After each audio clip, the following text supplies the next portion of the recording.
विदुर ने कहा महाराज, ये आपका बेटा दुर्योधन कलकुल का कलंक है, इसकी वजह से सारे वंश का विनाश हो जाएगा। एक उंगली शरीर में खराब हो और शरीर को बचाना हो तो उंगली को कटवा देना चाहिए। आप दुर्योधन को निकाल दो। उसी समय दुर्योधन, दुशासन, कर्ण और शकुनी मामा अंदर प्रवेश करते हैं और ये सुना। दुर्योधन ने कहा, दासी पुत्र, हमारे काका न होते, चाचा न होते, मृत्यु दंड दे देते, निकल जाओ हमारे राज से। खाते हमारा हो और गुण पांडवों का खाते हो। युधिष्ठिर महाराज और धृतराष्ट्र चुप रहे, कुछ बोले नहीं।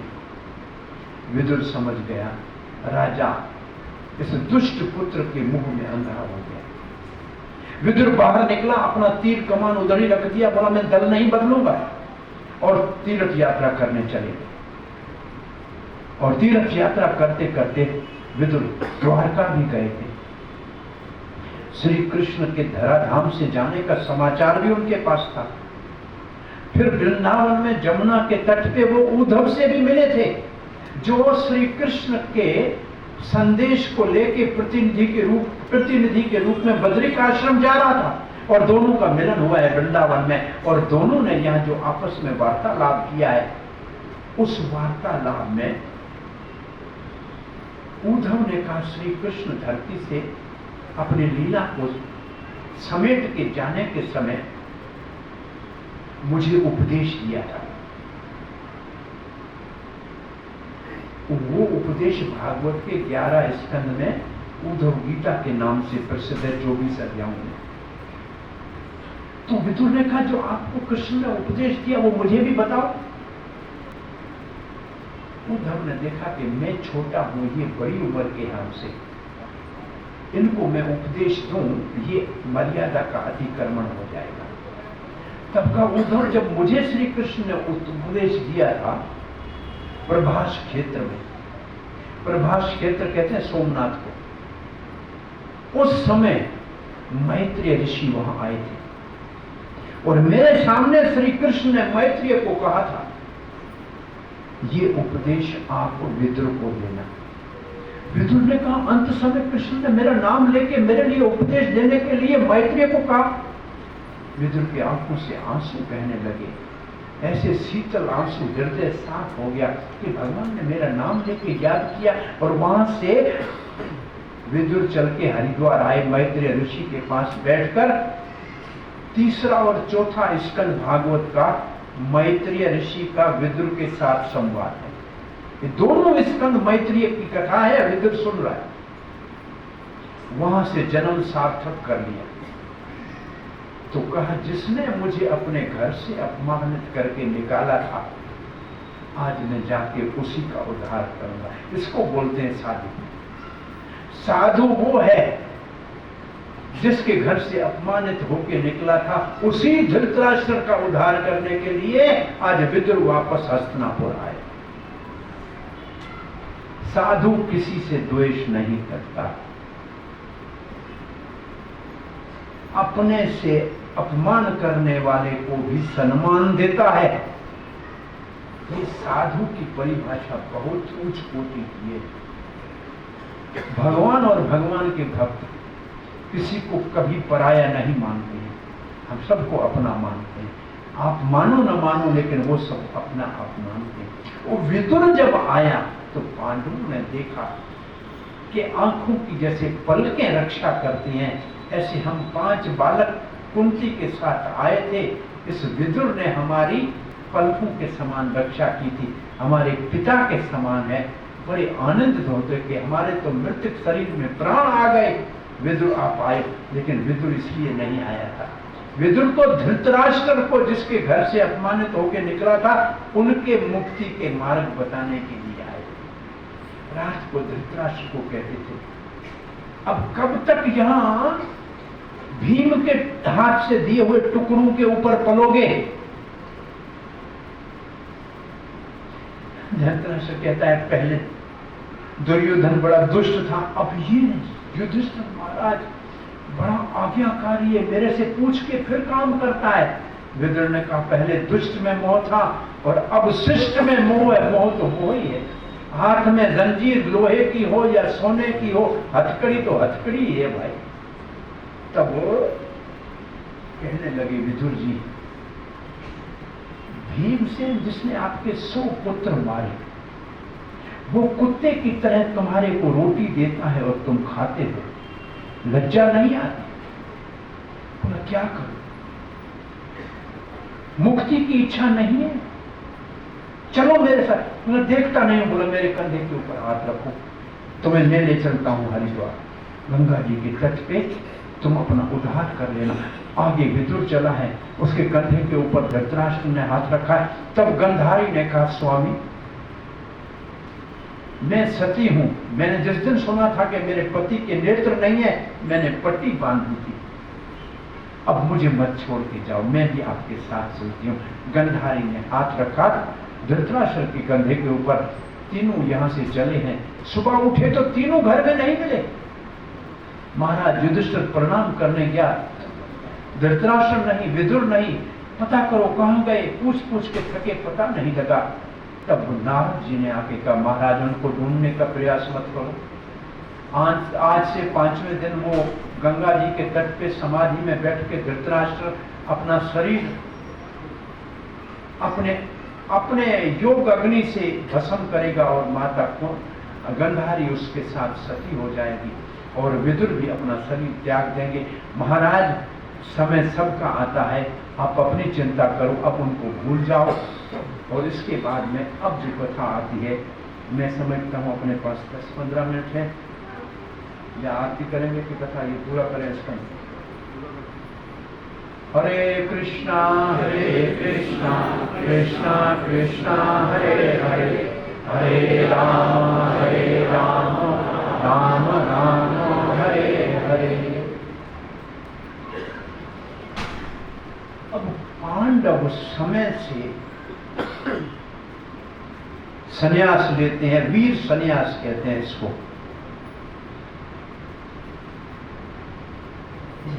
महाराज युधिष्ठिर ने अर्जुन को द्वारका भेजा था कि आगे भगवान श्री कृष्ण की क्या योजना है और हमें उनको उनकी सेवा कैसे करनी है, ये समाचार लेकर आओ।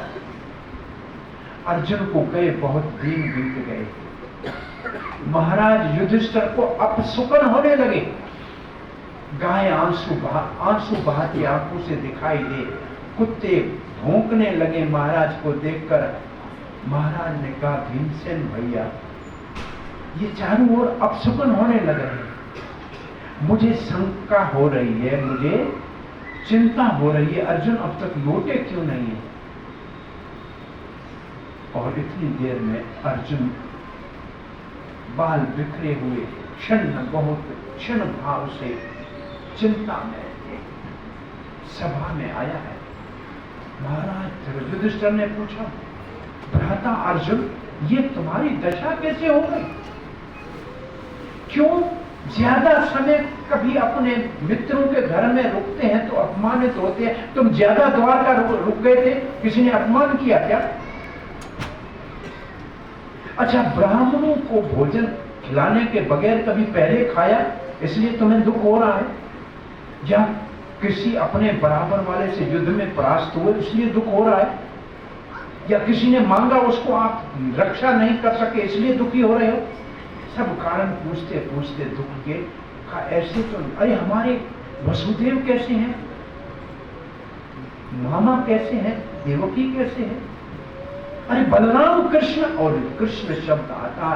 तब तक अर्जुन ने कहा किसका पूछ रहे हो? जिस कृष्ण के कारण मैं गांडीवधारी अर्जुन विश्व विजेता था, आज जब कृष्ण चला गया तो मैं उसकी रानियों को ले रहा आया।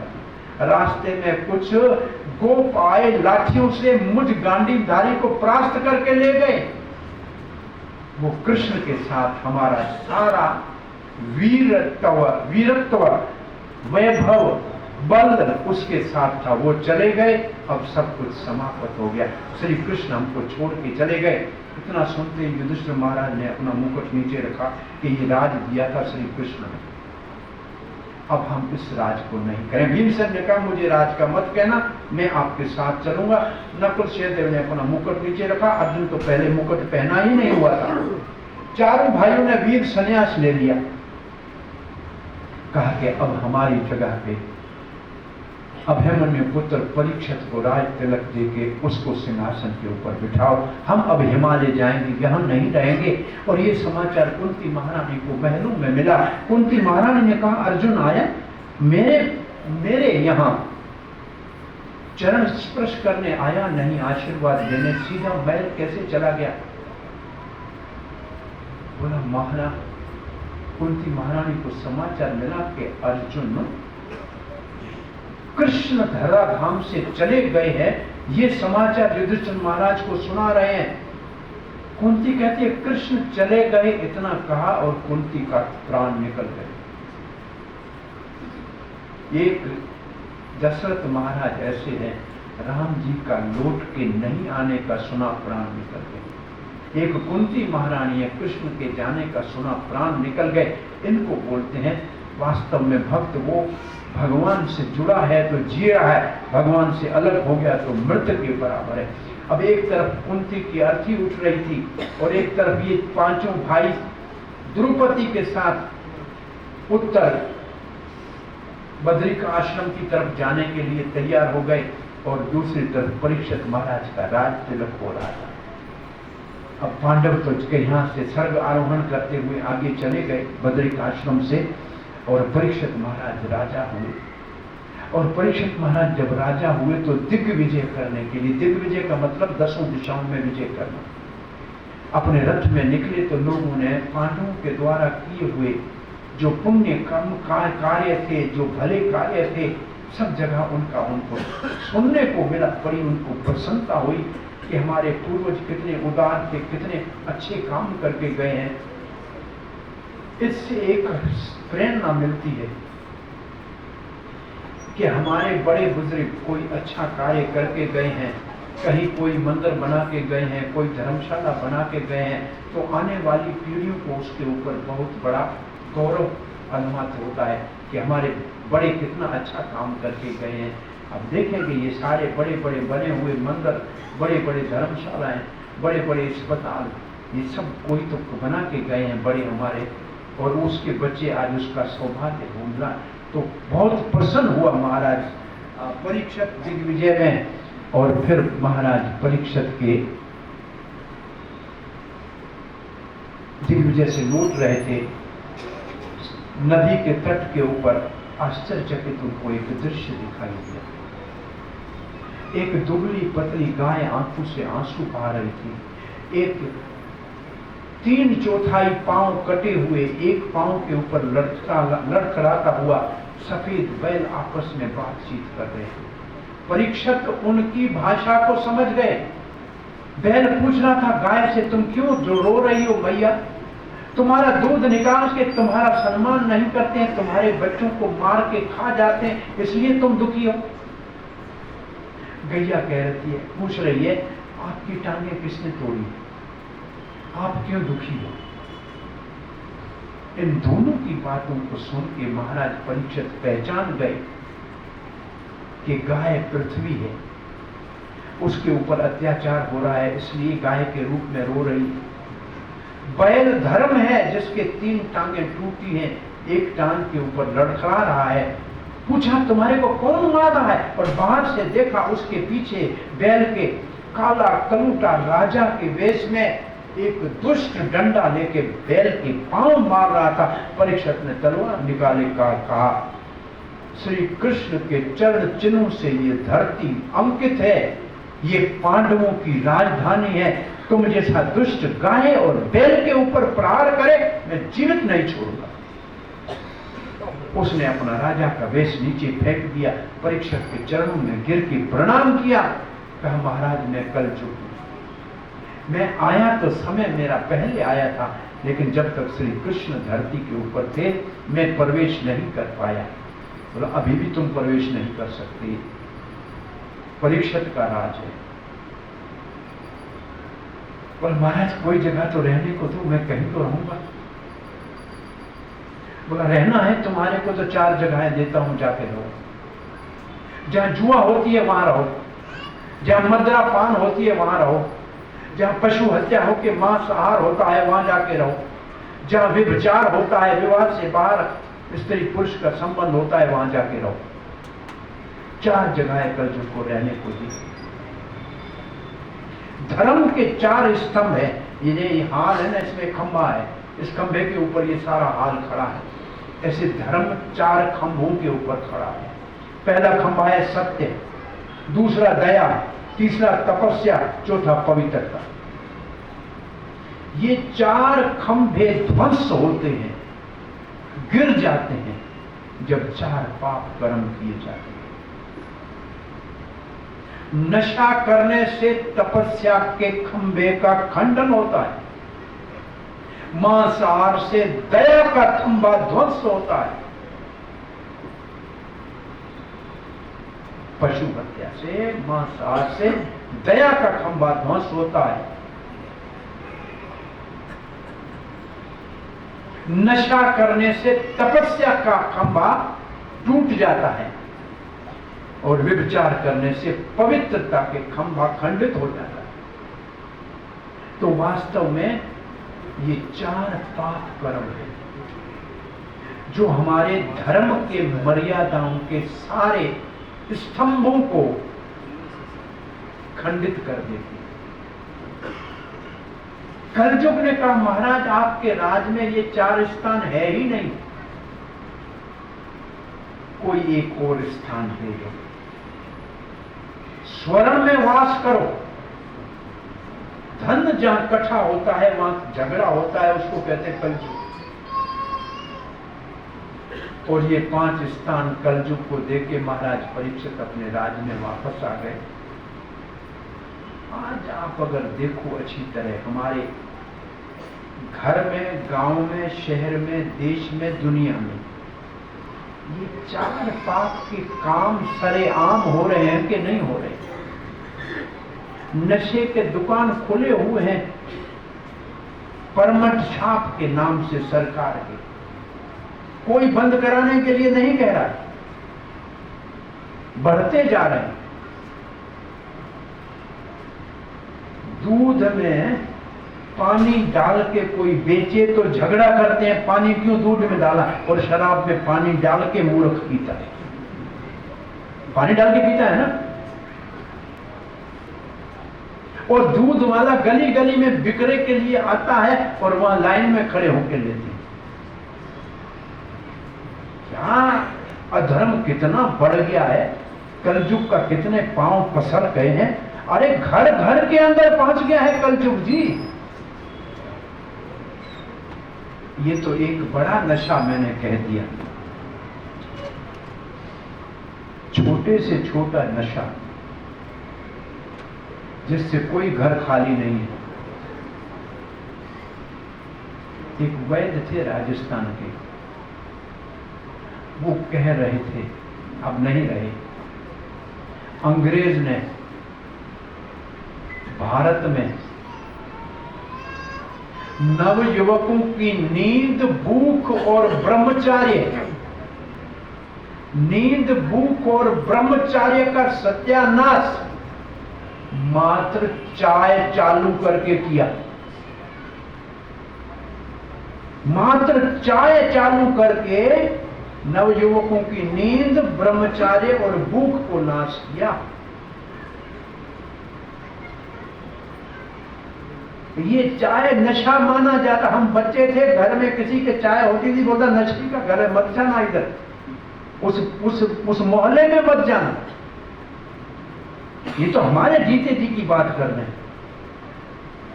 और अब तो वो गाते थे आर्य समाजी, ओम जय चाय की प्याली, सुस्त जनों को पल में चुस्त करने वाली, ओम जय चाय की प्याली। अरे सुस्त जनों को पल में चुस्त करने वाली, तो तमोगुण में आलसी हो, सुस्त हो, तब तुमको उठ के चाय की जरूरत पड़ती। बिस्तर से उठकर चाय जरूर मिले, बिन दंतन बिरमिन मंजन है मुंह में डाली, ओम जय चाय की प्याली। न दंतन न मंजन, अतिथि जो आए चाय जरूर मिले, फिर भोजन की थाली, ओम जय चाय की। अरे हलवा खिलाओ, पूरी खिलाओ, चाय नहीं पिलाए तो बाहर बदनाम करेगा, चाय का पूछा ही नहीं। दूध की नदियां बहती थी इस देश में, दूध में पड़ गई पत्ती काली, ओम जय चाय की। अरे काली भैंस भी सफेद दूध देती है, हमने पत्ती डाल के उसको भी काला कर दिया। साधु हो या सन्यासी सबको ये भांति, जो साधु हो या सन्यासी सबको ये भांति, जो इससे बच जाए वो भाग्यशाली, ओम जय चाय की। जो इससे बच जाए वो भाग्यशाली। अरे मैया घर में रोटी का इतना खर्च नहीं है जितना चाय का खर्च है, अच्छी तरह से देख लेना जाके। दूध मिलता ही, दूध बच्चों को पिलाने के लिए सब चाय में चला गया। इतनी भारत में गाय बकरी भैंस नहीं है जितना दूध मार्केट में आ रहा है। कहां से आ रहा है? इतना है ही नहीं। लाइव स्टॉक ही नहीं है इतना। अरे प्लास्टिक का बना के पिला रहे हैं और हम खुश हैं कि दूध पी रहे।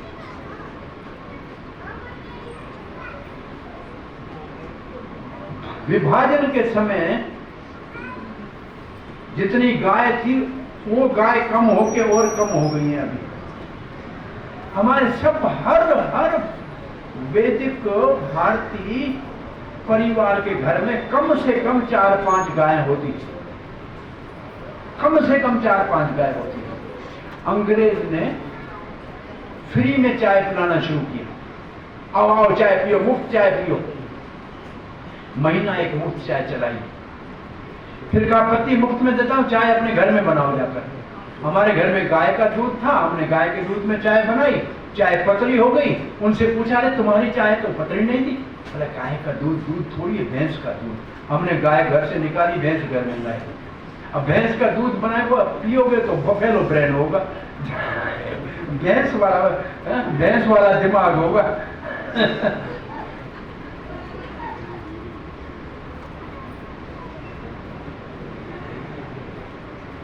हरे कृष्णा कृष्णा कृष्णा हरे हरे, हरे राम राम राम हरे हरे।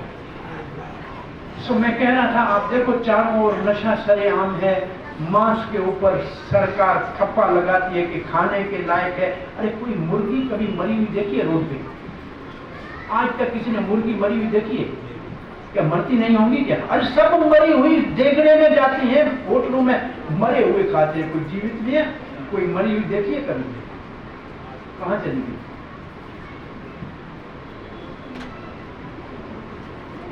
क्या मां? अरे आप तो सब भारतवासी हो। हमारे कोई दादा परदादा, कोई दादा का देहांत होता है ना, अग्नि संस्कार के बाद उसकी हड्डियां लाते हैं ना, कहते शिवालय में रख के आओ। दादा की हड्डियां घर में मत लाना, भूत न हो जाए। और मुर्गे की हड्डी फ्रिज में पड़ी है, उससे डर नहीं लगता है। हाँ? बकरे की हड्डी पड़ी है फ्रिज में, उससे डर नहीं लगता है। और दादा की हड्डी मंदिर में रख के आओ। क्या हो गया है? ठीक है, पहले भी क्षत्रिय शिकार जाते थे, मृगया करने शिकार। अरे शेर का शिकार करना है, खाना है तो जाए शेर के मार के खा के दिखाना। बेचारी बकरी को मार के खाना है तो शेर को खाओ। हिम्मत है तो करके देखो। शेर से लड़ने के लिए जाते थे क्षत्रिय, करते थे शिकार। शेर का शिकार करते, खरगोश का शिकार नहीं करते थे। व्यभिचार, नशा, मांसाहार, जुआ सरेआम हो रही। कल युग ने चारों ओर पांव पसार रखा है। अब यहां कथा को आज विराम देते हैं। कल परीक्षित महाराज कैसे कल युग के प्रभाव से ब्राह्मण